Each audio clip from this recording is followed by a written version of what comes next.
What's going on, y'all? 75Junction. We are out of retirement. It's your boy Sherm, and I'm here with some very special guests today. I got your boy Shino. Y'all may have recognized him from a previous interview we've done before, and we are doing an interview with him and his cast for the short film he's doing. It's an episodic series, and it's called The Case of the X. So we have Kayla here, we have Morgan, and we have our boy Carlton here. So, how y'all feeling today? Y'all good? Y'all happy? Feeling good. Yeah.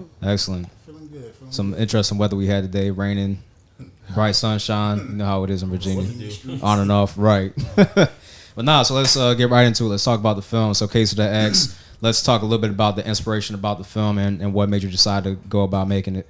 The inspiration of the film is actually a little funny. Of those of people who don't know, I was kind of raised in the Case Trace area. That's my hood, and I seen a lot of shenanigans in that neighborhood, i.e., if you pay attention to the character's name, Keith, Aunt, Kenya, these are people that are from the neighborhood that are close friends of mine. Oh, God. And it's based off a lot of their relationship situations. So shout out to them. They are legitimately the inspiration behind the film. It was just I was sitting outside. I don't do this anymore, but I was smoking that day. And it just came to me that day, and I just ran with it, and so far it's running. So Okay. we gonna keep it pushing like that.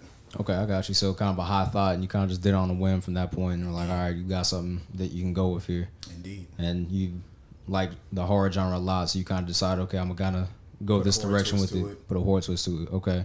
Absolutely. So horror twist with shenanigans. Okay. Little ghetto in there too. I got you. A little bit of that. So Carlton, you were one of the lead roles as Ant. So let's talk a little bit about that. What'd you feel like doing a role? Have you done acting before? And let's kind of break that down just a little bit. Yeah, I did acting in high school, and then I would do a couple musicals, a couple plays, and I did some acting shows. We went on different competitions with Woodside around the area, and I did acting at Thomas Nelson. So I did a little acting here and a couple theater stuff, but this is the first kind of like production I did with cameras and lighting and the whole setup. So man, the Ant character was pretty cool. Man, I got to work with Morgan. She, her character. We was vibing off each other, so that was cool. In high school, like I don't know, the acting there's a little bit more stagnant. A little bit more, it's harder to vibe with the people there, and it's right.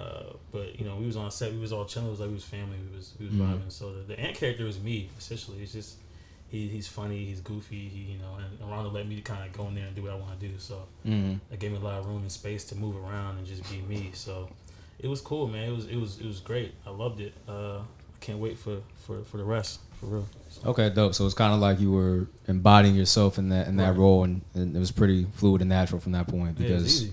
Yeah, you know what I'm saying. I got to be goofy, just chilling, Okay. Yeah. Or that's what's up. And Morgan, you had another lead role. Well, that was a lead role, right? Yeah, Morgan is the lead role as of now. Okay, I got you. So she's like, that's news to me. She's the female. So she's the female lead as of now. I got you. So with that being said, what was the process like? And have you done acting before as well? No, I've never done acting before. I am a Hollywood trained actress though. Like let people know I do this.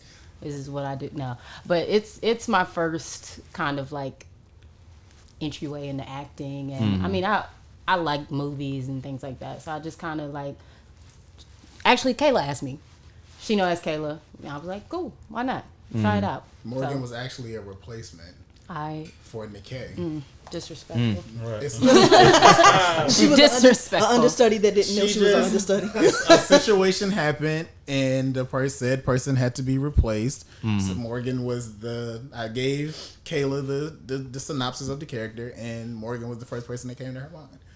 So we rock like that, and no shade to anybody, but I'm glad it happened because Morgan definitely bodied the character better than I could imagine the other actress would have. So it worked. Everything worked out for the better.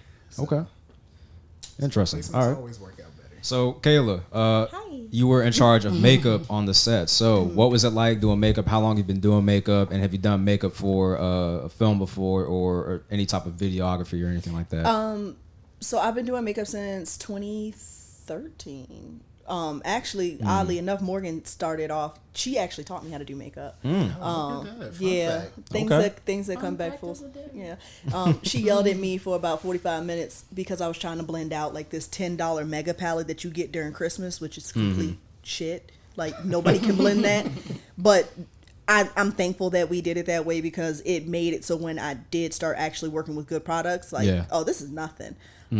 As far as makeup that I've done before, I've done like makeup seldomly. I think my first big project for me was when Shino actually gave me a chance to do makeup for a photo shoot. And then ever since then it's just like, all right, let's do this. So I mean, inspiration for me is like just the characters, and it's not necessarily like how they act or anything like that. Like I had to pull off from the vibe of what they were wearing.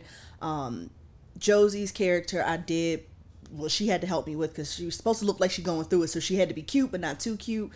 Morgan was Miss I'm slick at the mouth fly girl, so I was like, ooh, you gotta do some kind of not ghetto, but it's all right, ghetto. Extravagant. No, it's not. I don't like. No, it's not ghetto. It's like glam. It's like glam ghetto though. Yeah, like, I got you. Yeah. Like I'm ratchet, but I'm real classy about it. So that was dope. Like even right down to doing Mariah's makeup, like giving her something that's kind of really simple and flush because she's supposed to be a little bit more relaxed. She didn't conservative. need as much. Yeah. But no, never for film. I'd love to now. Like now working on like photo shoots or doing like videos and things like that. I honest to God, not that I will do everyday makeup, but I think my end goal is to be able to do more editorial production, photo shoot, things like that. So. Yeah, I mean, and honestly, from what I've gathered, it's more of a intimate environment. You know what I'm saying? You get to mesh and interact with other people, not just whom you're doing the makeup for, you know, as opposed to if you're just doing it one-on-one every day, you know what I'm saying, like a makeup artist or whatever. Yeah, that's mind-numbing because after a while, like, people just follow trends. Like, if this is the trend right now, I want this all the time. And for me, it's like, I have some creative juices, and sometimes, like, even today, like, doing my own makeup today, and it took me a while to get comfortable with being creative. Like, I was on the phone with her, I was like, I don't know if this is gonna work, but, you know, I'm gonna try it. What's the worst that can happen? I can wipe it off. She's like, well, not really. I was like, well, too late, already did it. So, okay. I'm weak. That is conversations with Kayla every day, though. Legit. Oh, yeah, my first photo shoot, I made a mistake. Be like that sometimes, bro. I just didn't tell nobody, so. Okay, got you. So, what are some trials and tribulations you had? Because obviously nothing is picture perfect, you know what I'm saying? Obviously things come up, issues happen. So what are some of, in your opinion, the most difficult things you've had to deal with in the case of the ex specifically? Boy. So first of all, the biggest loophole and fuck up that it was, I'm just gonna call it a fuck up, is the movie was supposed to be a short film. It was supposed to be one and done, one set, that's it. Script was done, everything. Too nice to shoot in.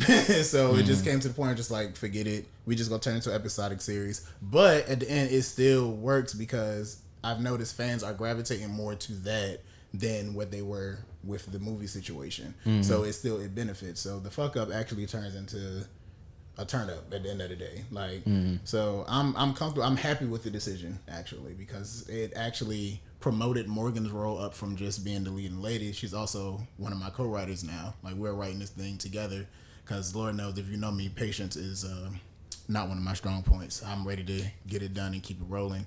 So Morgan to be like, no and no and no, and I'm gonna rewrite this. And so it's a balance thing. So like I said, it works out, and I'm actually more excited about the episodic thing because now I have a little bit more creativity with it. Like, I can kill characters off a certain way now. I don't have to just kill everybody in one night. Like, Right.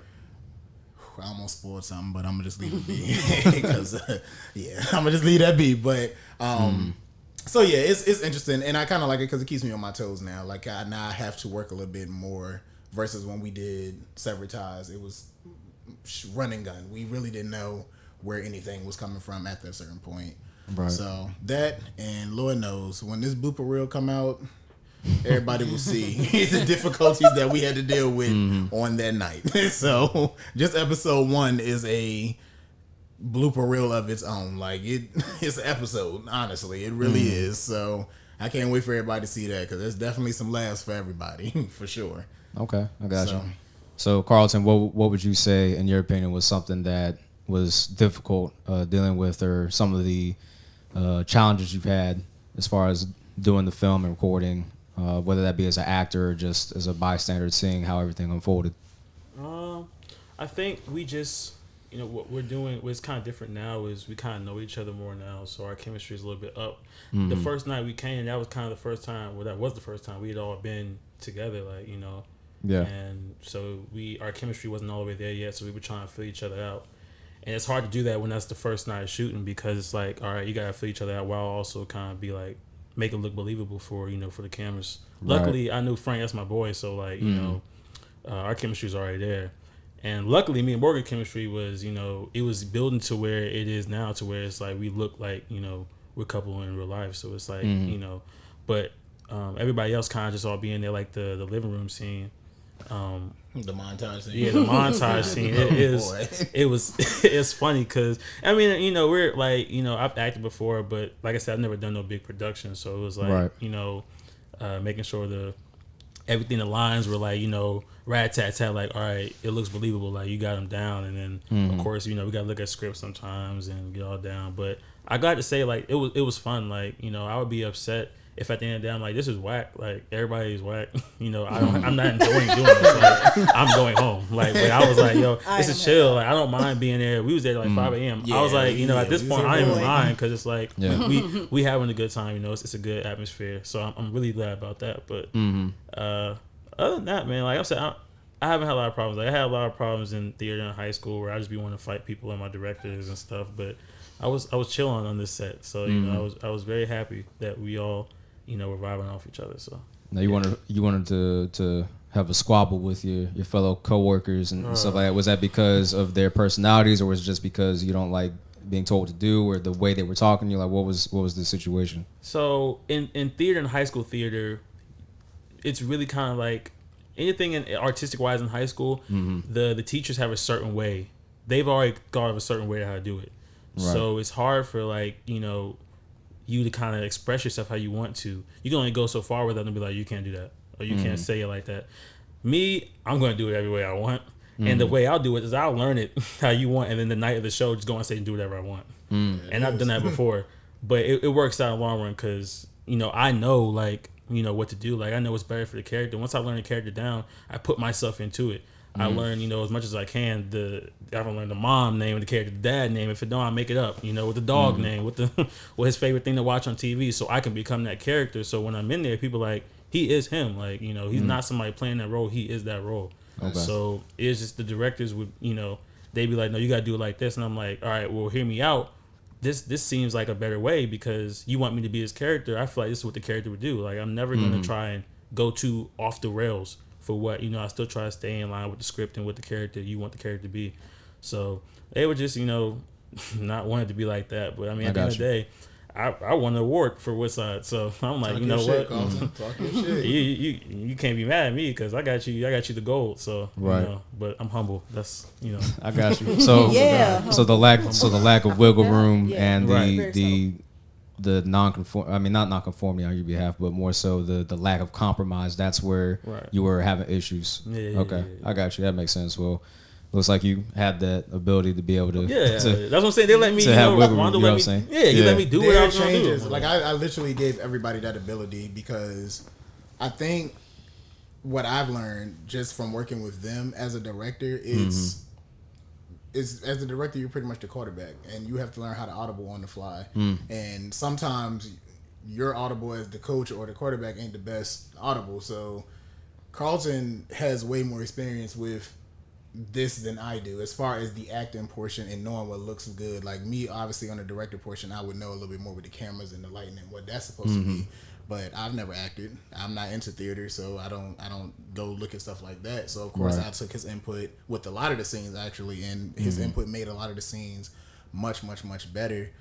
Same thing with Morgan as well. Even Kayla, to a certain extent. Kayla is really good at making females feel comfortable with an uncomfortable role. Like, Kayla has a way of explaining things to people that is funny, but it's still serious at the same time, so you know what to do. Like, when I need people to make a certain face, photo shoot wise especially, like, she'll tell them, correct me if I'm wrong, Kayla, but Kayla just tell them, like, think about pretty much the best nut that you've ever had sexually. Oh, okay. But it works 10 times out of 10. Like 10 times out of 10 it works.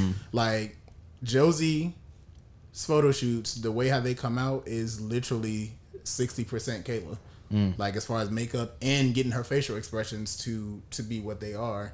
So it's like it's a team effort at the end of the day. Like that's why when people be like, "You're doing a great job." No, it's we're doing a great job, and anybody will tell you that. If you tell me you're doing great, no, we're doing great, bitch. This is us, not just me. And yes, I do call you a bitch, but yeah, it's all of us. So I want everybody to get their credit. So well, that's good because I mean that's definitely those skill to have to be able to break things down in a way that other people can understand, because teaching somebody something requires you to be able to word it and format it in a way that they're going to receive it, because not everybody's going to receive everything the same way. You know what I'm saying? So that's definitely a dope skill to have. And speaking of being in uncomfortable situations, there was a couple makeout scenes in the movie. So you two specifically had one. So what was that like going into that scene? Like what was going on through your mind and that process? Like, you know, two people that don't know each other, that aren't together, making out, you know what I'm saying? Obviously it's acting, but you know, what was that like? I mean, it's for both of y'all, so whoever decides to answer. I'll let you start that off. Okay. Go ahead, do your thing. Yeah, it's funny. We did the makeout scene the first night or second night? I think it was first night, right? We did it the first night, but it wasn't. It was all over the place. First night. So that's what I'm saying, because the first night was the first time we met up. So it was like it's like we got to get our chemistry right quick. Right. But it's funny because when we sat in the car, we was like, all right, what we about to do? We didn't even know what we was about to do. We was like, yeah, what are we doing? Like we literally kept looking at each other. Don't like, worry, y'all see it in outtakes. Right. So we go. Right. It was literally a conversation like that. It was. Okay. It was very. Did y'all count? I would have counted. Nah. 1, 2, 3. All right, so. Did we? No. There was actually we waited and they said action and I kind of like jumped on him at one point. Yeah, I'm about to say Morgan was just like, "Fuck this," and let's do it. I mean, you know, let's go home. Let's do it. But it was it's a great scene because it went from, it shows Morgan's character as how much she really does like this character, but then in the same breath, the ghetto comes in like 7 seconds. So it's a lot that goes on in that scene right there. And Morgan acted her ass off. She scared me at the end of the. She scared you. At the end of the take, like I was just like, it was real. I don't even think I want to shoot no more because I really felt like this nigga got in trouble. Like I really felt that way. Oh man, you had to. I thought the neighbors were gonna come out because it really sounded like domestic violence. Oh outside. man, like it really did. Okay, but I felt it was great because you know we were feeling it, like we felt the scene and we everything was perfect. The lighting of that scene was perfect. Everything just was perfect, and shout out to Long for that lighting because the lighting really set the scene as well. So yeah, definitely shout out to Long for that. So like a scene out of belly. It was. That's exactly that's exactly what Long made it look like. So he took my vision and brought it to life. So blue lights. Yeah. Okay. Yeah. Word. I didn't know how he was gonna pull it off because when he first set it up, I'm like, we're not gonna be able to get this shit. Like, but he did it, and I got you. It looks perfect. So okay. So yeah, man. Definitely wasn't uncomfortable for me though. It wasn't uncomfortable. It was like, you know, I've done kissing scenes in theater where it's like it's weird, but you know. I mean, just the fact that you don't know the person, you know what I'm saying? And it's like normally when you get to that stage, typically you know the person at least to a certain extent, you know what I'm saying? So yeah, I'm glad we did last because at that point we had did scenes already. So right. So it built up, the chemistry kind of built up a little bit. Maybe it's because we're the same, you know, color of skin. I feel more comfortable because I was kissing a whole bunch of white people. You know, nothing wrong with white people, but you know, it's like it's you know, it's like it's you know, because I don't want people to think like that's not what I was trying to say. Carlton had Black Lives Matter on his fucking forehead. See. But you know, that's what I'm saying. Like I don't know, man, because I'm pretty sure for white people, like you know, when they're kissing another white person, it's more comfortable. Like you kissing you didn't want to end up like Get Out, right? You know, back then I was a 6 foot black dude, and I was kissing these, you know, Little Red Riding Hood white girls, and you know, right now you sound like the white people that are like, I have black friends. No, it's cool. Right. Nothing wrong with black people, but cool. They're cool. Raheem is my best bud. Right. But when you're kissing Raheem, somebody, shout out to Ra. I call him Ra so much I forget that's his name. I do want to say something about Ra though. Ra, I will give the most improved award from the last film to this one, minus his hiccups in the last scene, because Lord knows, Ra, that last scene, boy, I could have killed him. I looked at the camera and counted how many takes we took of that last scene, and it was at 36, and I was like, you know what? Yeah, fuck I think you this were scene. asleep. I was like, fuck this scene. You were asleep. You was Everybody wrapped was up like a burrito. Yeah, like, niggas in a got blanket. tired. Is that like 5 a.m.? That scene alone, and then Josie, the way how she shoots a gun, I was like, you know what? We're just gonna eliminate this scene because obviously she ain't built to shoot, and Rod, you ain't built to confront other dark skinned people apparently. So I'm gonna go ahead and cut this scene, and we gonna just call this episodic from this point on. His face is just. Okay. Because Rod is like, he would say the lines, and I would believe it for 5 seconds, then he'd be like, "You want me to finish the line?" And then he go back to his own voice. What am I supposed to be doing? Hey, yo. Like he would body it for 5 whole seconds, and he'd be like, "Damn, I'm supposed to finish, huh?" He was so confused too. Oh. Yes, yeah. But man. but when you see the complete film and like his scene with Josie, I believe it the whole way through. Like I felt to a second I had to ask Rod, like, do you have a sister that like really like this happened to or something? Because the way how he pulled up on Josie and was just like, "You let this do," I'm like, yeah, I thought you was really gonna punch her in the back of her head. Like I didn't know what was going on. Like it's believable. Okay. So I think it just gets to a point where everybody has to get comfortable. Yeah, that's And- the biggest thing, man. Yeah, and I also wanted to tell like a lot of people that I don't want them to feel like it's a lot of pressure on them because it's a growing curve for all of us. Like, this thing literally started like this, and over the course of a week, just from putting trailers out, it is now officially like this now. So it's definitely a lot of pressure on me now. Because shout out to Ryan Celsius, who is now the executive producer of the series. He's funded like the next 3 episodes. So now there's money behind the project. So now it's a whole nother ball game now. Like it's not just we just putting this out for shits and giggles no more. Like this is officially a project at this point. So I'm just like, yeah, we gonna have to get these lines together at this point. So Yeah. but you know, That's dope. That's dope, man. And I was about to say, it's dope that you can get a bunch of people collectively together with no monetary incentive and still be able to produce a quality product. You know what I'm saying? People definitely it's difficult. ask me what are my ways of doing that. They were just like, "How did you get this person to do this for you for free?" And I'm just, bro, I don't know. Like I'm just cool with a lot of people. Like Right. I really am. I just have a lot of friends in a lot of places. I don't say high places, but because we still kind of here, but we got friends in places. So and we just all willing to help each other out. Like pretty much everything is Newport News based for this film, minus the contribution from Ryan Celsius because he's based in Maryland.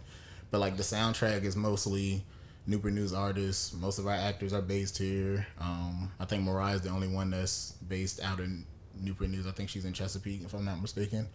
So yeah, everything is pretty Newport News based, which that's how I wanted it to be. Because people always claim that we can't build nothing from here, but I'm pretty sure all of us on this couch and in this interview room is living proof that is not true at all. So you can build it. You just got to get to work and stop using that shit as an excuse that you can't build nothing here. So Yeah, for sure. yeah, because I'm gonna build my shit. I don't give a fuck where I'm at. Yeah. Build my shit. Okay, I feel that, man. I mean, So what can people expect from Case of the X, the first episode? whew. I do want to put this out here so people don't be American Horror Story in my shit when we first put it out. The first episode is not the first episode. The first episode is the last episode. So just understand that it's You doing some Star Wars shit? yes, yes. Okay. In a sense.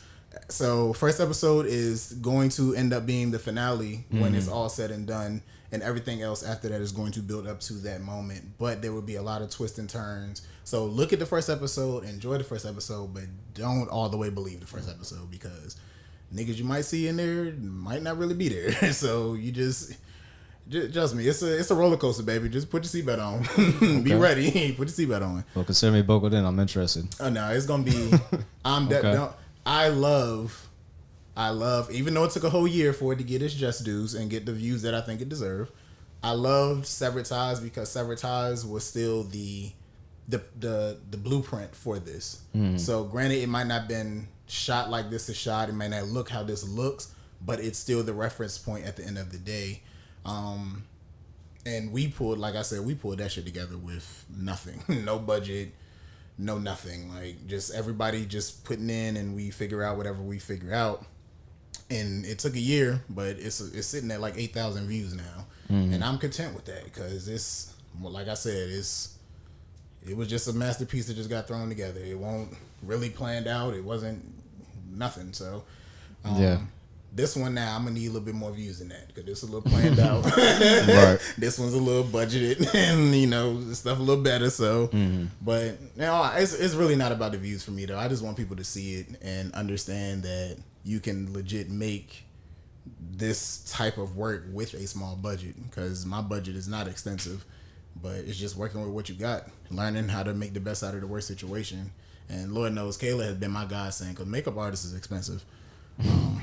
They are not cheap. I mean, to be fair, when he talks about like people asking and all that stuff, he was just talking about the movie in general. I was like, oh, so you're gonna need a makeup artist, right? Because I insert myself in places because as much as I don't like being in front of cameras, film, picture, whatever, right. I know the importance of exposure and marketing, and if I can't do nothing else, whatever I do, I know I can make some money off of it, and that's just how I am. So I always tell people I do what I love for free, and I'm sure Morgan will say the same for her acting, and Carlton will say the same. I do what I love for free because I know my pockets are going to get lined. This might not be the time to get paid, but when it's time, oh baby, it's gonna come. Oh, run me my check. Okay? Yeah, it's gonna hit. Because as soon as you get a big check, we don't have to do that. Budget. We don't have to do that. Oh no, get it on film. Budget me in. No. Yeah, we gonna be. This is like a mini Tyler Perry situation. Like I don't want to have to recast all the time. Like I want to have a in-home cast that I can just go to whenever we do need to shoot something and have it built like that. Just like when people ask me who are like my top 3 like inspirational leaders, it changes from like when you ask me who is my top 3 directors, like because it's not the same. Like I'm not really, as much as I love Jordan Peele, I'm not inspired by him. Like I love his work, but he does not inspire me at all. Like you just respect him. Yeah, I love his craft, like, and I love how he got there. But inspirational wise, it's like number 1 will always be Michael Jackson, and people don't understand that why I say that. As far as like I don't do music, but a lot of people don't understand Michael Jackson directed a good 90% of his own videos. Like there is no director that can say I helped Michael Jackson come up with his vision. Like he came up with those visions himself. So, and then people be surprised Spike Lee is not in my inspirational. I'm like, bro, just because I'm black don't mean I gotta like Spike Lee. Like, I honestly don't like Spike Lee's shit, honestly. Respect him, but don't like it. Just my opinion. So, I don't know. It's just weird. Like, but Tyler Perry is a very big inspiration of mine because this nigga went from literally nothing to owning probably, as of right now, even though people don't want to admit it, he probably has the biggest production studio out right now, like over anybody else. And he's doing it with the same people that he was doing those little rinky-dink plays with. He's brought them to the big screen, and he just kept everything in-house. So that is kind of what I want to do. If I can, if possible, I want to do the same thing. Yeah. So, but I think I have a pretty solid team this go around. And not just from this cast, even the cast from Sabotage. Like, I still work with a lot of them. So it's kind of, eventually I'm going to mesh both of those cast together and we'll just do something together again. Probably. No, I'm not gonna do that. I'm not gonna spoil that either. So, but just know, Case of X is not the only thing for 2020. So, my boy Carlton, no, that's gonna be his time to shine. That's gonna be his time to shine. Your arm good? Yeah, Can't feel it. Hurt. Yeah, he'll climb now. You about 15 times. Yeah, I'm weak. Damn. I also want to say too, because he carries a lot of the workload. Shout out to Full Metal Parkers. He is the editor for this project, and I've probably been pissing this nigga off for the last 3 weeks. Not probably. It's probably not probably. It's probably definitely, but I appreciate him for sticking in there with me. Michael Horton for the scores. Like I did not know the importance of scoring a film until linking up with him and watching them just tear something up that I give them and make it into scores is just dope, and how it works, how it makes a scene pop that much more. And even one of our actors, Frank, he's also scored a couple of the scenes too. He does music production as well. So like I said, it's like everybody's just putting in and just doing what we can to make this thing bigger than what it has to be. So I feel Full Metal's pain with the editing. yeah, I know how it is. I do not envy y'all at all. I edited my trailers and was just like, fuck this shit. How you think I felt sabotaged? I had to sit up here and have them physically record their lines again. I was like, bruh. For those who don't know, Sabotage was not pretty. It might have came out pretty, but it was not pretty at all. It got to the point where I almost was just like, just throw the whole film away. Just throw the whole film I actually watched away. this thing on Netflix. It was called Disaster Film or something like that with James and Dave Franco. And a lot of this shit reminded me of shit that went on there. I was watching, I was like, yo, that looked mad familiar. Like, Sabotage was... Oh, man. Well, it's all good. It's lessons learned, you know what I'm saying? Absolutely. I mean, like at the end of the day. it's the blueprint for this yeah. film. We live and we learn. I feel like I'm supposed to shout somebody else out, and I'm forgetting. I'll let you think about that. Yeah, Morgan, co-writer now, correct? Yes. So how does that feel, and how do you feel like you're able to, like, do you feel like you're able to channel your creative thoughts through co-writing, or what is the process like? Yeah, I mean, I've always written short stories, and but it's always been something that I've privately done. So this kind of gave me a chance to get my ideas out there and my creativity out there, and it's just been really cool. It's just kind of natural for me, actually. Morgan wrote episode 2 of Case in the X in literally 30 minutes. She told me, all right, I got the ideas down. We discussed ideas. She said, I got the ideas. I'm going to sleep on it. I had something to you tomorrow. I literally turned on my PlayStation, turned back over, and had a text message, and the whole episode was done. You finished it that night? Yeah. She did. Legitimately. And it's a great episode. Like, it's... Okay. That's probably going to be my favorite episode to shoot as of now. Okay. So, looking forward, when are we looking at shooting episode 2?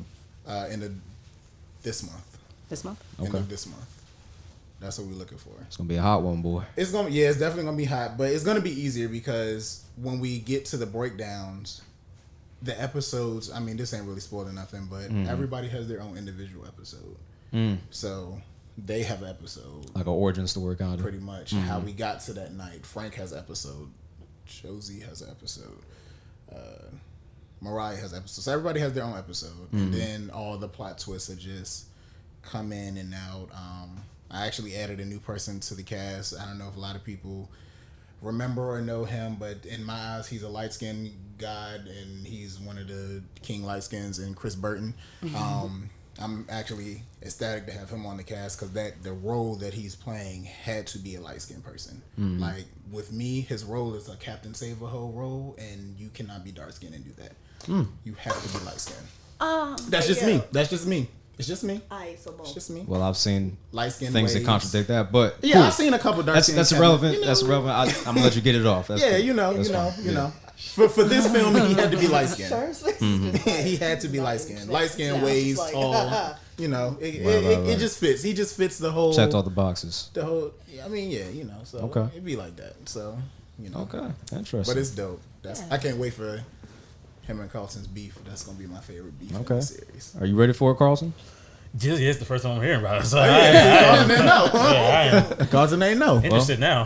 Classic dark skin, light skin battle. Case of the X. It's gonna be a choreographed fight, or is it just gonna be just a regular street fight? I really want to, but I've been looking it up and looking at how difficult it is. I don't know, man. I'm gonna try though. I'm not against trying nothing. Yeah. So I'm okay. We gonna pull some stunts out episode 2. So Sugar? yeah. I'm still trying to get a hold of a black-owned establishment that will let us shoot scenes in their establishment. I've gotten word back from a few, so I have to meet with them. But if I get those calls and get those yeses, we going to Netflix, baby. We ain't finna do no YouTube. We gonna do this thing up if we can do it that way. So hopefully I hear back from some of them, so then we can fully do, as me and Morgan have been writing, what we need to do. So okay, dope. Yeah. All right, well, I think we pretty much covered it, man. You got any? Y'all have anything that y'all want to add on a concluding note? Oh, the Kickstarter. if you want to support the film at all, help us out with equipment, lighting, anything of that nature. We started a Kickstarter. Our goal is $2,000, and I did not know this, but with Kickstarter, if you do not get your goal, you do not get nothing. So, oh really? Yeah, I learned this yesterday. So I was reading up on it. So they was like, if you get $1,999, you do not get that. But donate to yourself. Oh yeah, for facts. If we definitely get that close, I'm donating it myself. But yeah, so I'll definitely provide the link in the comments or wherever if y'all want to support that. And yeah, that's about it. Shout out to the cast, everybody that's helping out. Alex Torres, that's who I forgot to shout out. Special effects, makeup artist. She's been with me since Sabotage. And Morgan got saved because Morgan's character is actually supposed to get killed off, get her throat slit. Yeah, that's how that's supposed to go. But you know, audibles. So she got saved. She extended her role. Her role got extended. So, so yeah, man. So, well, yeah. Other than that. All right, cool. I'll have that link down in the description below then. Carlson, you got anything? Nah, happy to be here. I'm just here so I don't get fined. Yeah, man, I'm just here so I don't get fined. Nah, but you know, definitely peep it. It's gonna be crazy, man. You know, I'm an artist, by the way. I'm gonna plug myself. Cause there you go. I'm an artist. I draw crazy. I got clothes coming crazy. So follow my Instagram. It's just Carl. I love you. That's it. Okay. Very heartfelt. Morgan? Yeah. Check us out. Okay. Give us your support. Give us your feedback. This has just been a really great experience. And we can't wait to share it with everybody. Okay. Awesome. Kayla? Oh, nothing shameless about my plug. Sorry. Sorry, not sorry. Corona's over. I need my money back. Well, it's not over. It's just getting to where people tired of being at home. Yeah. Right. So if anybody's looking for a makeup artist, and that is up to and including like your everyday glam, all the way up into doing like avant-garde costume makeup. I do stuff like that for Halloween. My Halloween series are always my favorite. Okay. But follow me on Instagram _ID_KAYE. I also have a website if you're looking for booking information or any photos from our portfolio. That's going to be www.idk, K is spelled out KAYEMUA.com. Okay. That's it. Awesome. And what was your social media? I don't think we got that. Oh, my social media is if you want to hold share. on. No, she got to look it up. Yeah. All right, well while you do that, Shino, go ahead and... y'all know me, Alter Shino, but we also have the Shino Productions Instagram now. It's just that, at Shino Productions. And July 20th is the release date for episode 1. It is locked. It is set in stone. The website is also coming. I have a Case of the X website. So there also will have everybody here's information plus the rest of the cast. Just little fun facts, behind the scenes, stuff like that. The website's going to be built for that. So yeah, y'all go support all of that because I put a lot of money into this project. And unemployment ain't finna rock forever. So y'all going to support that so I can recoup that coin. So, yeah. Word, I'm trying to quit my 9 to 5. Y'all go ahead and get y'all bookings in. Yeah. Facts. Did you ever find it? Oh, I did. Okay. So my ad is Harlem X. X is spelled out. It's EXX and then _. So, yeah. Okay. Perfect. All right. Well, I just want to thank you all for coming out, giving me the opportunity to sit down and talk with y'all about the Case of the X. It's definitely dope. It was dope. Of course. Seeing the whole process unravel in front of me, and I'm definitely excited to see the finished product. So, definitely looking forward to that. All right, y'all got nothing else? Y'all good? Thanks for having us. FNPS, yes. Absolutely. All right, y'all, make sure y'all go ahead, comment, like, subscribe. Make sure y'all go ahead and check everybody out. Make sure y'all go ahead and keep your eyes peeled for Case of the X coming July 20th. The date is set in stone, so we go ahead and see what we got coming. All right, y'all, appreciate y'all. All right, 75Junction out.